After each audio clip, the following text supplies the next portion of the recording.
Maria Bokova hopes to return home with her 3 children at some point. For now, however, she is unwilling to expose them to war. I believe that kids shouldn't see the murder. They shouldn't hear the bombs falling on their city. That's why we are here. Her husband, a pastor, stayed behind to minister to Ukrainian soldiers.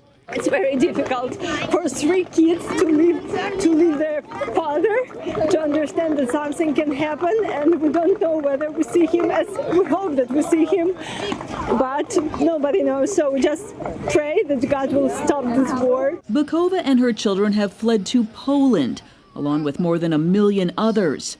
About 1 in 2 Ukrainian refugees are choosing Poland, given the language similarities as well as centuries of shared culture and history. Plus, it's a NATO country. It's raising concern for Polish authorities and other European leaders, as more than 6 million could ultimately flee Ukraine. There is no end in sight to the war, which means for now, millions to house, feed, and help process their trauma.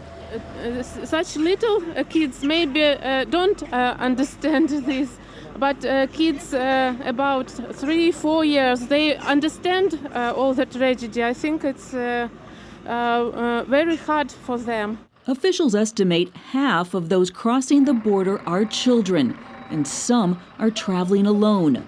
This 11-year-old boy sent here by his mother, who stayed back to care for her elderly mother. Humanitarian organizations like Operation Blessing are moving quickly to provide immediate help. And the European Union is urging member states to take advantage of a temporary protection directive.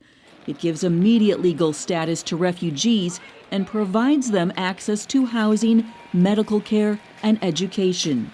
It is the best vehicle to deliver immediate protection, and it's also the best way to avoid a buildup of cases in the asylum system, which we all want to avoid.